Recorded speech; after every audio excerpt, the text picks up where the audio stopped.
All right, this is Alan Woods from PirateRockRadio.com. Out of the phone with me is Martin Steene from the band Iron Fire. How you doing, Martin? I'm doing fine, and hello, Alan, and hello, Texas. Yeah, and you're calling from Norway, correct? Yeah, I'm from Denmark, but I moved to Norway a year ago, so this is Norway. Yeah, how's the weather down there in Norway and Denmark area right now? It's 7 degrees below, and a little snow here, so it's winter. Yeah, it's winter. Yeah, it's winter here, but it's only about 15 degrees Celsius here in Texas. Yeah, sounds better to me. But, well, yeah. The sun is shining, but it's still cold as hell out there. Yeah, that's for sure. Martin, on this latest album that you just came out with, or coming out with in February in the United States, can you tell me about the concept of this album and how did y'all come about doing this particular album that you're doing right now? Yeah. Well, it's not a concept album. It's kind of more like a theme album. Okay. And when we started to write songs for this album, we kind of agreed in the band that we wanted to do something different this time. But still, of course, keep to the power metal roots that we have and we've been doing for a couple of years now. And I wanted to change the lyrics a bit because I've for many years been singing about the battlefields and the warriors and all that, cliche power metal stuff, and there's nothing wrong with that. No. But it was time to do something a little different, and I always been a big sci-fi fan, so I kind of started to write in that direction, and yeah. I noticed that go ahead. Songs came along, and so it ended up as a kind of a theme album. Right. I also noticed on this album that you got a little bit darker compared to your last album from 2010. Yeah, that's right, and that's kind of what we wanted to try because it was kind of like we didn't want to make the same album over again, and the last 2-3 albums has been pretty much the same. Right. So we wanted to do something a little different, and being a proud power metal band, I personally wanted to somehow refresh the power metal genre, if possible, or maybe evolve it in a little bit. And if you want to do that, you have to draw in different other genres. So we draw in more aggressive stuff and more slow stuff. Power metal bands usually are always fast. So draw in, slower stuff, and just try to come up with something a little more original. Right. And one thing I did notice about this album, it was very, it's more heavier, and it's more, like you took a whole different concept compared to the last 3 albums, as you mentioned earlier, and it's more darker, and it's got some slow points in it where it's just really like a movie, like you're telling a story, like a horror flick. Mm-hmm. Yeah, well, that's what we wanted. We wanted to kind of do the power metal things and just paint a bigger picture. Plus, you're also a big fan of horror movies yourself, right? Yeah, that's for sure. I love that shit. I got a lot of horror movies. Yeah. A lot of bad ones too. I bet you do. So yeah, I just wanted to combine it with sci-fi, and of course, being a big fan of the Alien movies, and all that stuff, kind of combine it into something original, or as original as we can come up with it. So yeah.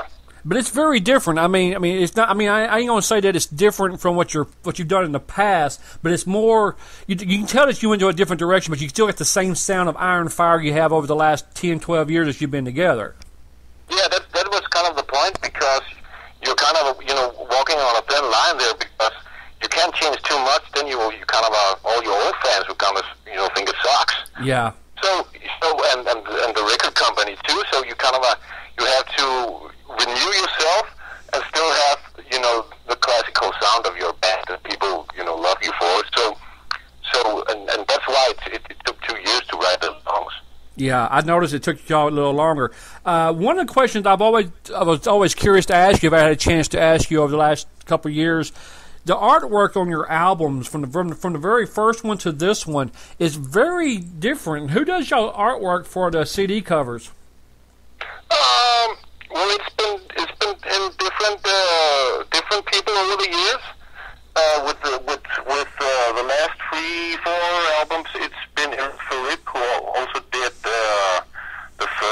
some of the first Rhapsody albums and stuff like that.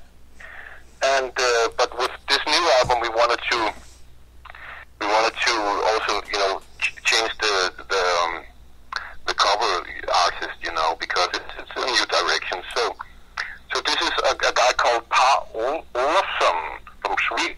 Sweden. Did this, and we kind of had our problems with that too, because I wanted to be sci-fi, and the record company wanted to have warriors, and there was a bit of mess to come up with the final result of that album. Well, maybe y'all could have worked a sci-fi warrior in there.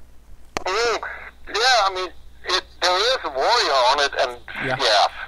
I mean, I wasn't up for that warrior thing, because I said to the record company, hey man, we're in space, there's no fucking warriors in space. Yeah, that's true. It's gonna be a bit corny. But, the record company is the guys who pay for it, so in the end they have the decision. So it ended up being,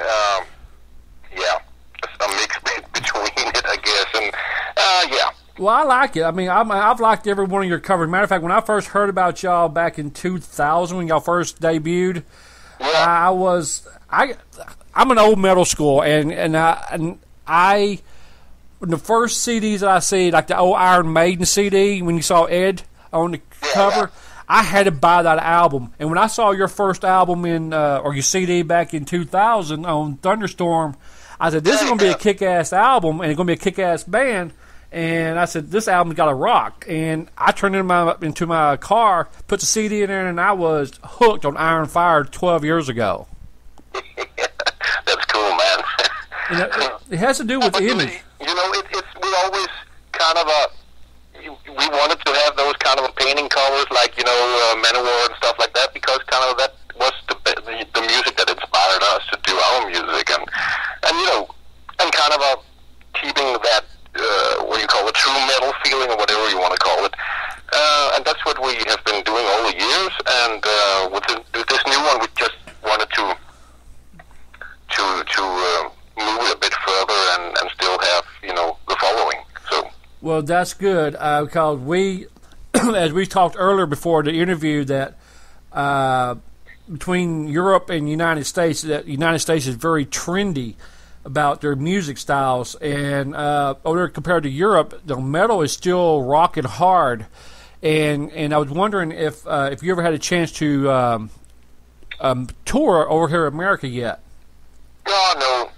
I've been, a lot of fans have been asking about it, but in these times where the record business is so fucked up and there's no money, it's almost impossible for a European band a band at our size to come over there, because just the plane tickets cost a shitload of money.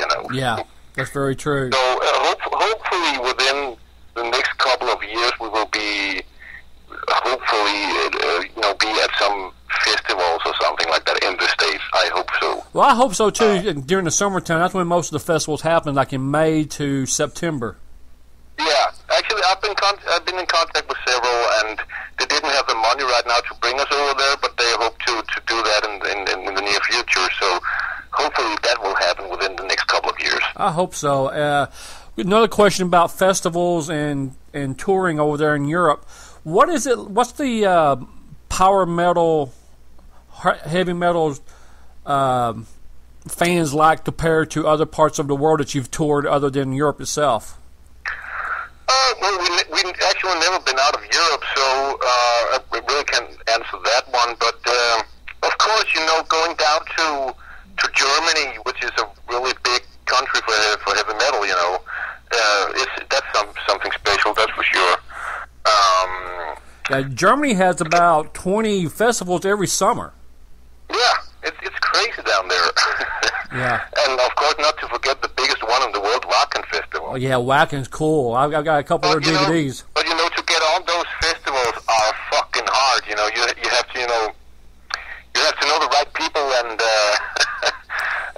stuff like that. So every band in the fucking world want to get on those festivals. Oh, so, we're working on it, but it's not easy. That's for sure. Yeah, very true. And that's just like it is over here with Ozfest. It depends on who you know and if Ozzy likes you and all that kind of stuff over in America.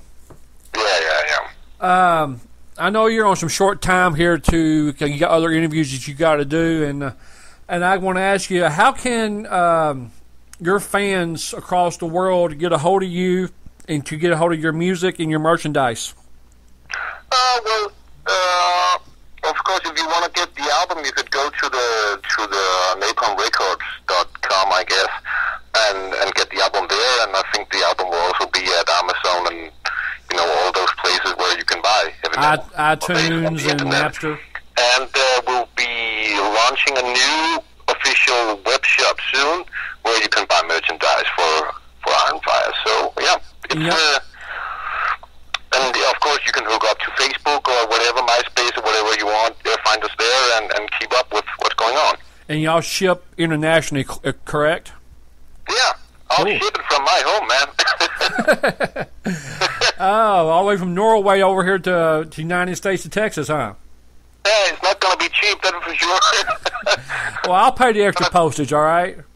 But it's going to be 100% shipped by the lead singer.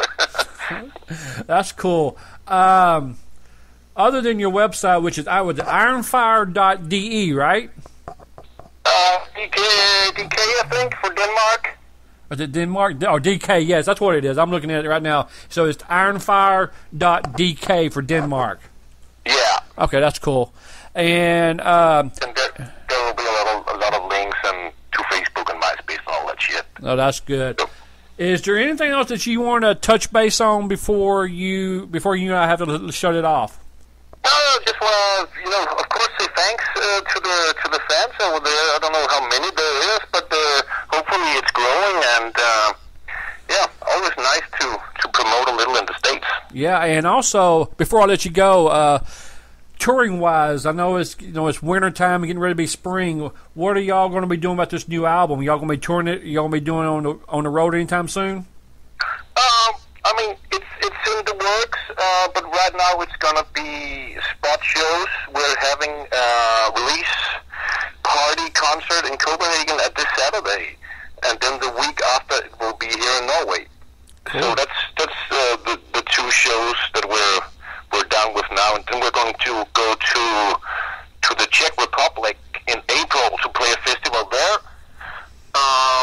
That's kind of the free shows that are down right now. We're working on it, but as I said before, the business is pretty hard right now.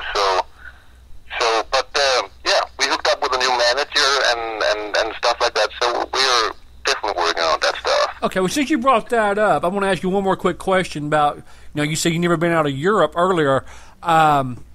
What's the difference between East Europe and West Europe? Because a lot of people got the Western European bands, and when a lot of the European countries over on the east side, like East Germany, for example, who has opened up to be a whole country now. What is it like touring between East and West of Europe?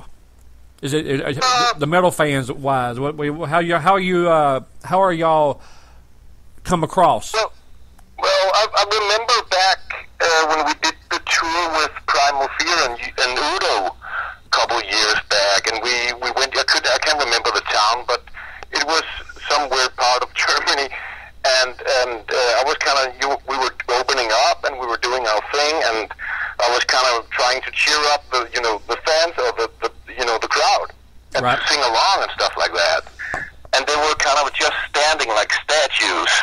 I was kind of like, fuck, they hate us. Let's get this done.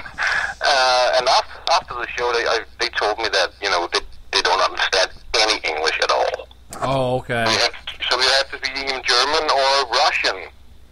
So that's the reason why it was like that. So it's difficult to be down there because as like with the new Czech festival that we're gonna do in April, the promoter from that festival, he can't understand a fucking word of English. Not one fucking word. Damn. So I have to get another guy who can talk, German to negotiate the contract and stuff like that. So but besides from that, they love heavy metal down there, of course, and that's cool. At least you're spreading the word about metal, keeping it alive and well over there in Europe. Yeah, it is alive. That's for sure. That is good. And I'm doing the same thing over in Texas, trying to keep it alive and well in the United States and worldwide as well. Yes, we gonna get Ironfire to Texas and show you people how to fucking rock, okay? Fuck yeah. I mean, I'll be the first motherfucker in line, all right? That sounds great, Alan. Come down to the Dallas-Fort Worth area. That's where I live at, and I will be happy to be your street team manager and start passing out handbills and all that bullshit and just get everybody into the festival before we can watch you. Cool, Alan. Sure, man. I got your number, man. Cool. I might call you up on that. Yeah, you do that. I will definitely be there, and you and I can hang out and go drink a few beers, all right? Sure, that sounds great, man. All right. I want to say thank you for your time, but don't hang up with me quite yet, and I wanted to go ahead and play some more Iron Fire for everybody who's listening across the world. And Martin, thank you very much for calling into the show, and you have a great afternoon, but don't hang up right now, okay? Thank you. It was my pleasure, man. Thanks, Alan.